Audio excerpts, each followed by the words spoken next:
नमस्कार, मी हेमाली मोहिते. झी24 तासवर आपला जिल्हा आपली बातमीमध्ये सुरुवातीला राजकीय क्षेत्रातून एक मोठी घडामोड. मुख्यमंत्री एकनाथ शिंदे यांनी आज राज ठाकरेंची भेट घेतली. राज ठाकरेंकडील गणरायाचं दर्शन घेण्यासाठी मुख्यमंत्री शिंदे शिवतीर्थावर पोहोचले. यावेळी या दोन नेत्यांमध्ये काय नेमकी चर्चा झाली असेल याबद्दल चर्चा होती आहे. तर राजकीय नव्हे, केवळ प्रकृतीची विचारपूस केली असं मुख्यमंत्री शिंदे म्हणालेले आहेत. मुख्यमंत्र्यांच्या दर्शन डिप्लोमसीमध्ये नेमकी कशाची चर्चा झाली, पाहूया हा सविस्तर रिपोर्ट. शिंदे ठाकरे भेटीचं राज काय? एकनाथ शिंदेंची दर्शन डिप्लोमसी. बाप्पाच्या नावानं तिरंगी युतीची चर्चा. राज्यभरात गणेशोत्सवाचा जल्लोष सुरू असताना राजकीय गुलालही उधळला जाऊ लागलाय. बाप्पाच्या दर्शनाच्या निमित्तानं राजकीय भेटीगाठींना वेग आलाय. मुख्यमंत्री एकनाथ शिंदे यांनी थेट शिवतीर्थ या राज ठाकरेंच्या निवासस्थानी जाऊन बाप्पाचं दर्शन घेतलं. शिवसेनेमधलं आजवरचं सर्वात मोठं बंड यशस्वी केल्यानंतर आणि मुख्यमंत्री झाल्यानंतर शिंदे आणि राज ठाकरेंची ही पहिलीच भेट. त्यात मुंबईसह राज्यभरातील महापालिका निवडणुका तोंडावर आलेल्या असताना झालेल्या या अत्यंत महत्त्वाच्या भेटीची राजकीय वर्तुळात चर्चा झाली नसती तर नवलच. महापालिका निवडणुकांमध्ये भाजप शिंदे गट आणि मनसे युतीची चाचपणी करण्यात येते. त्या दृष्टीनं भाजपच्या अनेक नेत्यांनी राज ठाकरेंची यापूर्वीच भेट घेतली आहे.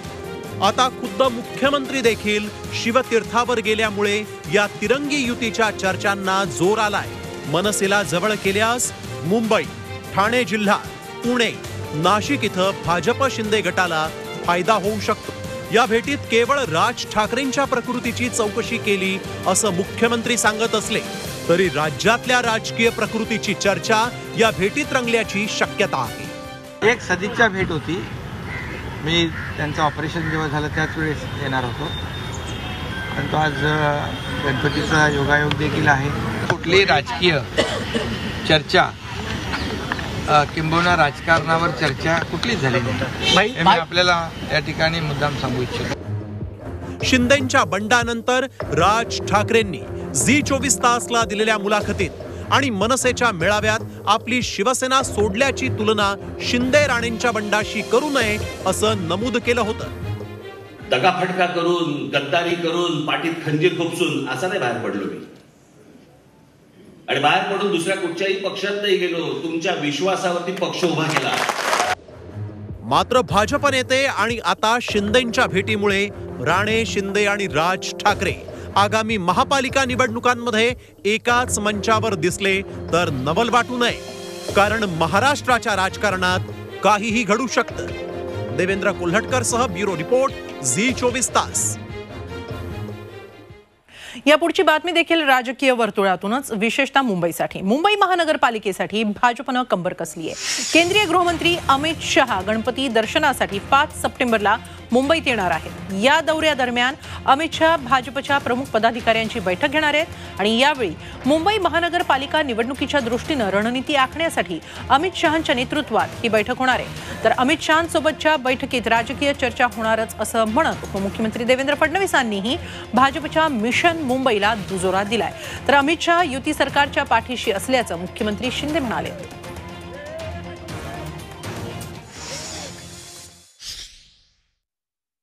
आता ते देशाचे गृहमंत्री आहेत आणि शिवसेना भाजप युती आहे.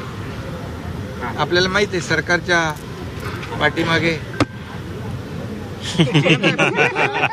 जे आज मजबूत सरकार जे स्थापन झालेलं आहे शिवसेना भाजप युतीचं, त्याच्या मागे प्रधानमंत्री महोदय आणि गृहमंत्री महोदयांचं योगदान, शुभेच्छा आहेत. त्यांनी आम्हाला सांगितलेलं आहे राज्याच्या प्रगतीसाठी, विकासासाठी केंद्र सरकार पूर्णपणे खंबीरपणे पाठीशी उभं आहे.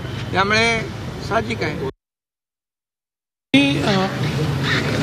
अमितजी या ठिकाणी येत आहेत, गणेश दर्शन ते घेणार आहेत, पण आम्ही त्यांना विनंती केली आहे की त्यांच्या सहवासाचा लाभ आम्हाला या ठिकाणी मिळाला पाहिजे. त्यामुळे निश्चित काही ना काही राजकीय बैठक तर होईलच. आदित्य ठाकरे यांच्या मतदारसंघात मुख्यमंत्री एकनाथ शिंदे यांचे बॅनर्स झळकलेत. मुंबईत वरळीतील मार्केटचा राजा गणेशोत्सव मंडळाच्या स्वागत कमानीवर महाराष्ट्राचे लाडके मुख्यमंत्री एकनाथ शिंदे असा मजकूर असलेलं पोस्टर झळकलंय. सोबतच बाळासाहेब ठाकरे, आनंद दिघे यांचे फोटो आहेत. त्यामुळे आता शिवसेनेच्या बालेकिल्ल्यातही शिंदे गट खिंडार पाडणार का अशी चर्चा सुरू झाली आहे. तर मुख्यमंत्री पैसे देऊन वरळीत बोर्ड लावून घेत असल्याचा आरोप सचिन अहिर यांनी केलाय. दुसरीकडे आमचं सरकार गोरगरिबांचं आहे, त्यामुळे लोकांचं प्रेम दिसून येतंय असं प्रत्युत्तर एकनाथ शिंदेंनी दिलंय.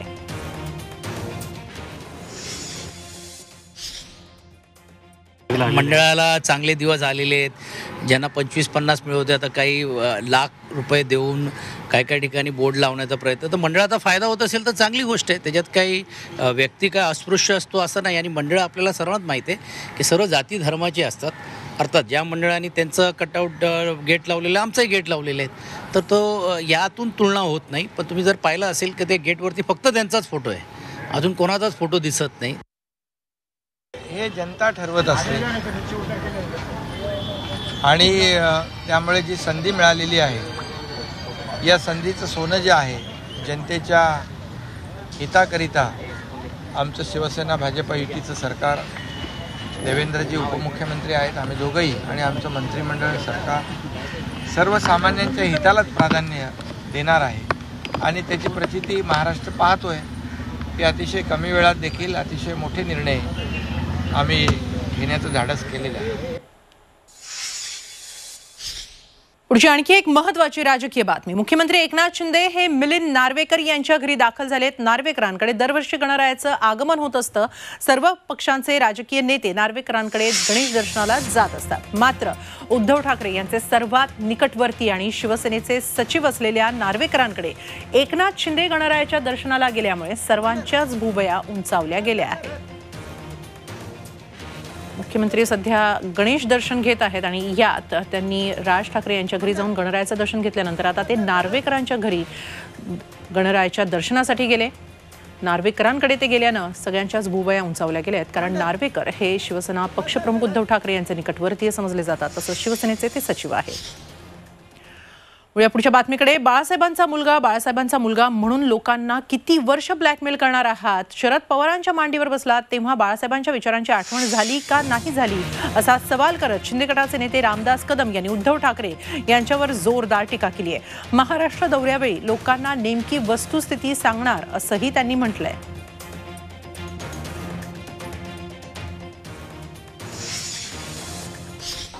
फक्त बाळासाहेबांचा मुलगा म्हणून लोकांना ब्लॅकमेल तुम्ही किती वर्ष करणार आहात? मग बाळासाहेबांच्या विचाराशी आपण सुसंगत होतात का?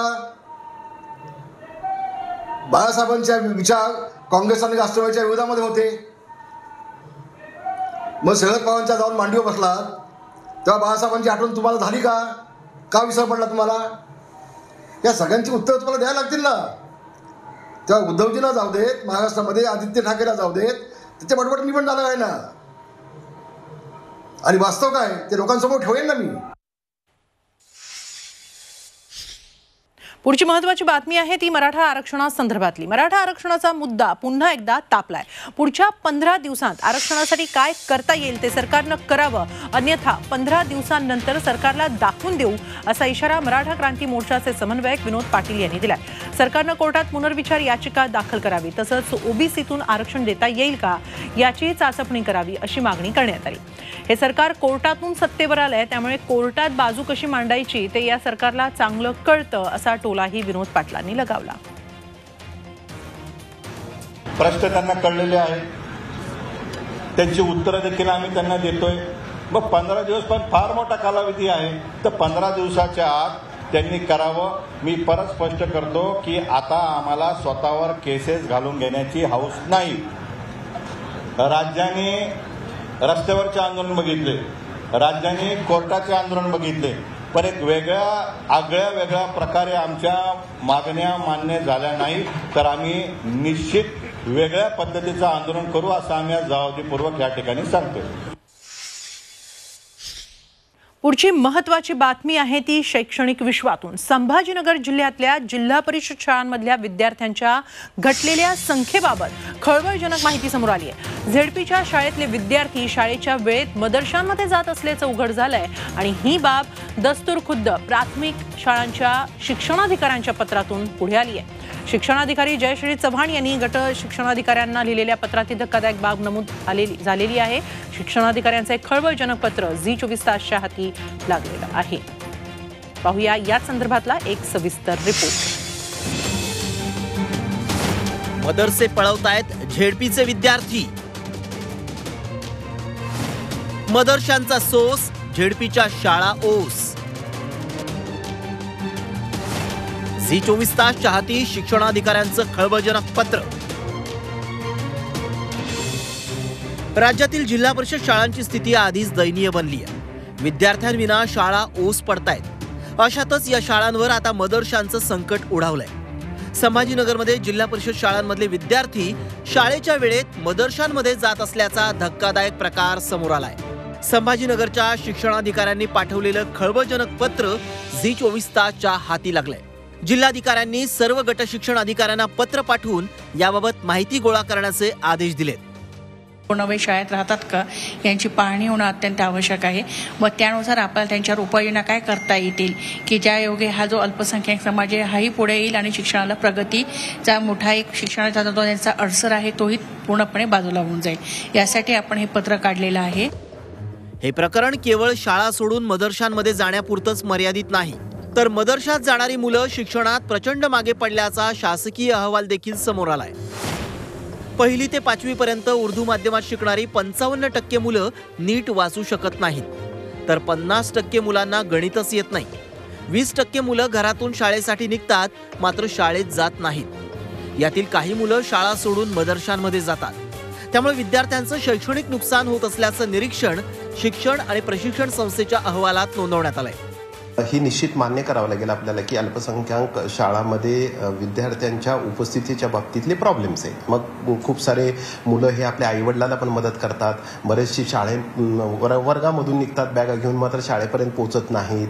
त्याचबरोबर काही मुलं मदरशामध्ये पण थोडे बहुत 1-2% ज्याला म्हणतो ते पण दाखल आहेत। तर ही वस्तुस्थिती आहे, ती मान्य करावी लागेल। मुस्लिम अभ्यासकांनी मात्र मदरशांवरील आरोप फेटाळून लावलाय। मदरशांबाबत लोकांची दिशाभूल केली जात असल्याचा दावा मुस्लिम अभ्यासकांनी केलाय। शाळा सोडून मदरसाला लोक चालले हा जो आरोप केला जात आहे, तर याचा अर्थ असा की शाळा सोडून दुसरी अरबी शाळेत चालले असा तो अर्थ आहे। मॅट्रिकमध्ये 16 नंबरचा फॉर्म भरून मदरशातील जे विद्यार्थी आहेत त्यांना बसवलं जातं, परीक्षा दिली जाते। आलिमची डिग्री ही इक्वॅलंट टू BA असते, फाजिलची डिग्री जी आहे ती इक्वॅलंट टू MA असते। तर या प्रकाराची शालेय शिक्षण विभागानं तातडीनं दखल घेऊन योग्य ती कारवाई करावी अशी मागणी विधान परिषदेचे विरोधी पक्षनेते अंबादास दानवे यांनी केली आहे। मदरशात ज्याला जायचं त्याने जावं, पण शाळेचा जो वेळ आहे, शाळेतलं जी शिक्षणाची वेळ आहे ती सोडून गेली पाहिजे आणि म्हणून याच्यासाठी एक पावलं शिक्षण विभागाने उचलण्याचा प्रयत्न चाललेला आहे। मला वाटतं हे स्वागतार्ह आहे आणि या गोष्टीच्या होत असतात। जर शाळा सोडून जर मदरशाला कोणी जाऊ देत असेल तर हेही चुकीचं आहे, निषेधार्ह आहे। प्रत्येकाला आपल्या धर्मानुसार शिक्षण घेण्याचा कायदेशीर अधिकार आहे। धार्मिक शिक्षणासोबत किमान 8वी पर्यंत शालेय शिक्षण घेण्याबाबतचाही कायदा आहे। मात्र तरी सुद्धा अनेक मुलं शाळेच्या वेळेत मदरशांमध्ये जात असतील तर हे विद्यार्थी शिक्षणाच्या मुख्य प्रवाहात कसे टिकणार हाच खरा सवाल आहे। विशाल करोळे, झी24 तास, संभाजीनगर। आणि आता बातमी आहे ती झी24 तासच्या इम्पॅक्टची। राजापुरातील शिक्षकांची डेपोमध्ये ड्युटी लावणाऱ्यांची चौकशी करण्याचे आदेश शालेय शिक्षण मंत्र्यांनी दिलेत। कोकणात गणपतीला येणाऱ्या चाकरमान्यांच्या नियोजनासाठी 39 शिक्षकांची ड्युटी ST आगारात लावल्याचा धक्कादायक प्रकार समोर आला। याची बातमी दाखवतात शालेय शिक्षण मंत्री दीपक केसरकर यांनी चौकशीचे आदेश दिलेत। दररोज 3 शिक्षक हे किमान 8-8 तास ड्युटी डेपोत काम करणार आहेत। चाकरमान्यांचं स्वागत, चहापान आणि वाहन व्यवस्था अशी मदत मिळवून देण्यासाठी ही ड्युटी लावल्याचं पत्रक काढण्यात आलं। याबाबत शिक्षक संघटनांनीही आक्षेप घेतला। शिक्षकांचं काम हे शिकवणे आहे। राष्ट्रीय कार्यक्रमामध्ये त्यांनी सहभागी होणं इथपर्यंत मी समजू शकतो, परंतु अशा तऱ्हेच्या ड्युटीज शिक्षकांना देणं हे योग्य नाही. झालेल्या घटनेची चौकशी होईल. काही ठिकाणी पंचनामे करायच्या कामीसुद्धा शिक्षकांना वापर केल्याचं मला कळलं. एकंदरीतच माझी 7 किंवा 8 तारखेला पुण्याला डायरेक्टर ऑफिसमध्ये एक मीटिंग आहे, आढावा बैठक आहे. त्यावेळेला ह्या सगळ्याचा विचार केला जाईल. असे प्रकार पुन्हा घडणार नाही त्याची काळजी घेतली जाईल. एवढंच नाही तर त्या संदर्भातली आवश्यक ती सर्क्युलर्स काढण्यात येईल. यानंतरची बातमी आहे ती अंडरवर्ल्ड संदर्भातली. अंडरवर्ल्ड डॉन दाऊदच्या मुसक्या आवळण्यासाठी एनआयएनं फिल्डिंग लावली आहे. दहशतवादी कारवाया करणाऱ्या गुन्हेगारांना शोधण्यासाठी एनआयए कडून बक्षीस जाहीर करण्यात आलंय. यात दाऊद इब्राहिमची माहिती देणाऱ्यास 25 लाखांचं बक्षीस जाहीर करण्यात आलंय. दाऊदसह छोटा शकील, अनीस इब्राहिम, जावेद चिकना, टायगर मेमनवरही बक्षीस लावण्यात आलेलं आहे. या गुन्हेगारांवर मनी लॉन्ड्रिंग, जमीन बळकावणं आणि दहशतवादी संघटनांसोबत कारवाई केल्याचे गुन्हे दाखल आहेत. त्यासाठी आता या गुन्हेगारांना ताब्यात घेण्यासाठी एनआयए सक्रिय झाली आहे. गुन्हेगारांना पकडण्यासाठी किती बक्षीस जाहीर करण्यात आले पाहूया एकदा. दाऊद इब्राहिमसाठी 25 लाखांचं बक्षीस, छोटा शकीलबाबत माहिती देणाऱ्यांसाठी 20 लाखांचं बक्षीस, अनीस इब्राहिमवर 15 लाखांचं बक्षीस, जावेद चिकनावर 15 लाखांचं बक्षीस जाहीर करण्यात आलेलं आहे. टायगर मेमनवरही बक्षीस लावण्यात आलेलं आहे 15 लाखांचं.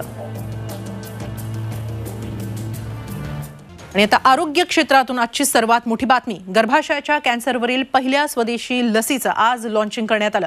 सिरम इन्स्टिट्यूट ऑफ इंडियानं ही लस विकसित केली आहे. 9 ते 14 वर्ष वयोगटातील मुलींसाठी हे लसीकरण सुरू करण्यात येणार आहे. या लसीची किंमत 200 ते 400 रुपयांच्या दरम्यान असू शकते. मात्र अद्याप किंमत निश्चित केलेली नाही अशी माहिती पुनावाला यांनी दिली आहे. गर्भाशयाचा कॅन्सर ही भारतासाठी चिंतेची बाब आहे. देशातील महिलांमध्ये आढळणारा हा 2ऱ्या क्रमांकाचा कॅन्सर आहे. याचा मृत्यूदरही अधिक आहे. या लसीचं लॉन्चिंग केंद्रीय विज्ञान आणि तंत्रज्ञान राज्यमंत्री जितेंद्र सिंह यांच्या हस्ते करण्यात आलं. जब ये मैन्युफैक्चरिंग होगी तो आपको बताएंगे सीरम इंस्टीट्यूट वाले कि ये अफोर्डेबल लिमिट में रहेगा, हर आम आदमी की पहुंच में रहेगा. 200 और 400 रुपये के बीच हो सकती है, बट ये सब फाइनलाइज हम बाद में करेंगे गवर्नमेंट ऑफ इंडिया के साथ डिस्कस करने के बाद. और जब हमारा मैन्युफैक्चरिंग शुरू होगा तब हम उसके दौन पे बात कर सकते हैं. 2 साल के अंदर 200 मिलियन डोज तक हम बना सकते हैं. देश को तो 80-100 मिलियन डोज के ऊपर शायद ज़रूरत ना पड़े, मगर वो भी हम रैंप अप कर सकते हैं.